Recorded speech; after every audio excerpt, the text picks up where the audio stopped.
semuanya, perkenalkan saya Sendiri Sedintari. Pada kesempatan kali ini saya akan membahas mengenai salah satu kearifan lokal dari Gresik, yaitu tradisi sanggring atau yang biasanya kita sebut kolak ayam. Kolak ayam sendiri bukan hanya kuliner biasa, tapi memiliki nilai budaya, kepercayaan, dan juga nilai sejarah yang sudah diwariskan turun-temurun. Jadi teman-teman, kita akan menyaksikan cuplikan wawancara saya dengan Bapak Didik Wahyudi selaku Ketua Pelaksana Tradisi Sanggring atau Kolak Ayam Gresik yang menjelaskan tentang proses pembuatan, bagaimana tradisi itu dilakukan, sejak kapan tradisi itu dilakukan, dan juga yang lainnya. Yuk mari kita simak bersama. Perkenalkan, nama saya Sindiro Sindari dari Koordinat IPA Fakultas Ilmu. Di sini saya akan wawancara Bapak untuk terkait tradisi sanggring atau kolak ayam ini. Izin untuk pertanyaan pertama. Menurut Bapak, sejak kapan tradisi pembuatan kolak ayam atau sanggring dimulai?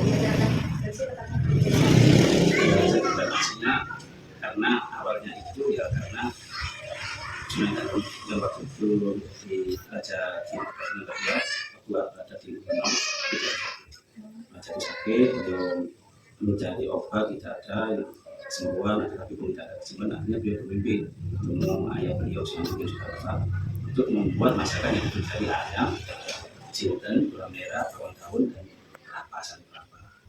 Besok paginya memang merintahkan ke santrinya untuk memasak masakan tersebut atau namanya ya masakan tersebut. Maksudnya setelah masak tersebut dan waktu itu bulan puasa makannya pun waktu berbuka. Dan setelah dimakan waktu berbuka itu beliau sembuh.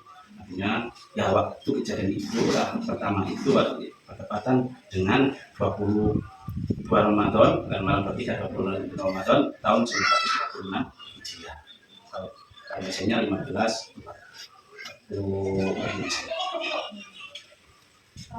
menurut Bapak, mengapa tradisi ini dianggap penting oleh masyarakat? Sunan Dalem adalah sosok yang memang membawa Islam dan penyebar Islam keturunannya Sunan Giri, Raja Giri, dan beliau pertama kali membuat kolak ayam itu ya di gunung itu atau keluarga yang tidak kenal dan karena beliau sakit dan dijaga obat jamu yang sembuh dan masyarakat ikut akhirnya tiap tahun bukan lagi Sunan. Apakah tradisi itu selalu dilakukan setiap tahun atau hanya pada waktu tertentu saja? Tiap tahun tidak itu dilakukan. Apakah ada perubahan dalam cara pembuatan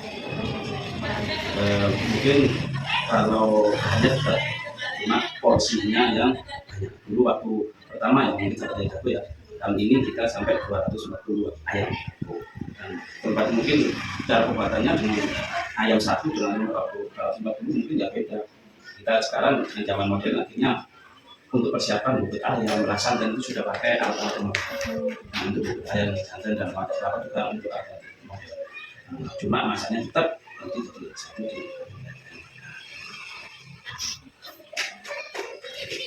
bagaimana masyarakat sekitar daerah sini itu berkelanjutan? Masyarakat sangat antusias. Tiap rumah pun ada ini sudah menjadi warisan budaya nasional. Kita tahu juga banyak masyarakat yang banyak warga yang ikut mengikuti santri. Kalau dulu ya mungkin masak sekali gampang ya, cuma mungkin masak 1 atau 2 jam sudah selesai. Ya tanpa itu disiapkan semua sudah selesai. Tapi sekarang mulai H-1 kita motongnya. H-1 mulai pagi jam 9 kita motongnya masuk itu biasanya kita harus sampai sebelum maghrib harus selesai. Banyak yang bagus. Habis terawihnya malam habis terawih malam waktu maghrib itu kita habis terawih kupas kelapa.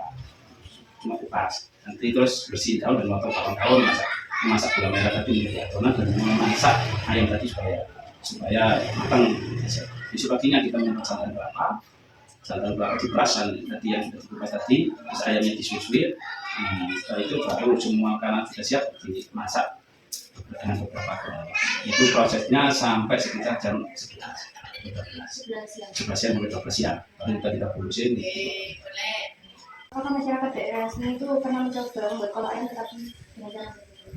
Kalau dengan cara yang berbeda tidak, tapi di hari yang berbeda tersendiri kalau ini dijual itu tapi hampir tidak ya nggak apa-apa ada larangan tapi untuk tradisi tetap untuk masaknya di masjid. Tantangan atau aturan adat yang harus dipatuhi saat membuat kolak ayam? Pasti yang masak Ya, karena awalnya itu yang memasak memang selanjutnya sama tradisi. Jadi aturannya yang pasti adalah laki-laki dan di hari itu di tanggal tersebut tidak bisa diubah dan dimasak semua prosesnya ada di masjid, mulai motong ayam sampai memasak di area masjid itu. Jadi tidak ada cara-cara perempuan. Tidak ada, mungkin untuk persiapan untuk musim maghrib. Menurut Bapak, bagaimana cara dari tradisi sangring dilestarikan oleh generasi? Ya, kita selalu harus melibatkan anak untuk ikut membantu kegiatan atau ikut serta terlibat dalam kegiatan.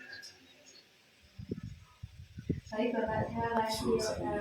Jadi teman-teman, berdasarkan wawancara saya dengan Bapak Didi Wahyudi selaku Ketua Pelaksana Tradisi Sangring, dapat diketahui bahwa kolak ayam sendiri itu dibuat pada waktu tertentu saja, yaitu pada malam 23 Ramadan, sebagai bentuk tradisi dan juga kepercayaan masyarakat yang sudah turun-temurun.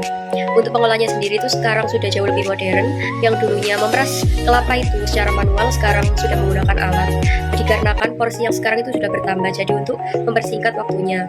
Dan juga tradisi ini tuh memiliki makna bentuk syukur serta harapan akan kesehatan dan juga keselamatan. Untuk temuan menariknya, yaitu adanya aturan dalam proses tradisi sangring itu yang memasak itu harus laki-laki. Jadi hal ini bukan tanpa alasan, tetapi hal ini bagian dari kepercayaan maupun nilai kebudayaan yang sudah diwariskan secara turun-temurun. Jadi masyarakat sendiri itu meyakini bahwa aturan ini berkaitan dengan kesakralan proses dan juga menjaga keaslian tradisinya. Jadi praktik kearifan lokal ini tuh bukan hanya memiliki nilai pengetahuan dalam pengolahan bahan saja, tetapi memiliki nilai budaya dan sosial dalam menjaga peran masyarakat. Sebagai penutup, tradisi sangring maupun kolak ayam ini tuh tidak hanya memiliki nilai budaya, sosial, maupun kepercayaan yang sangat penting untuk dilestarikan, tetapi juga memiliki nilai sains atau konsep sains seperti perubahan materi, ada perubahan fisika dan juga kimia yang terjadi selama proses memasak. Selain itu, ada juga suhu dan kelembapan yang mengaruhi hasil makanan. Jadi hal ini tuh menunjukkan bahwa kearifan lokal dan juga ilmu pengetahuan itu saling melengkapi dan juga saling berkaitan.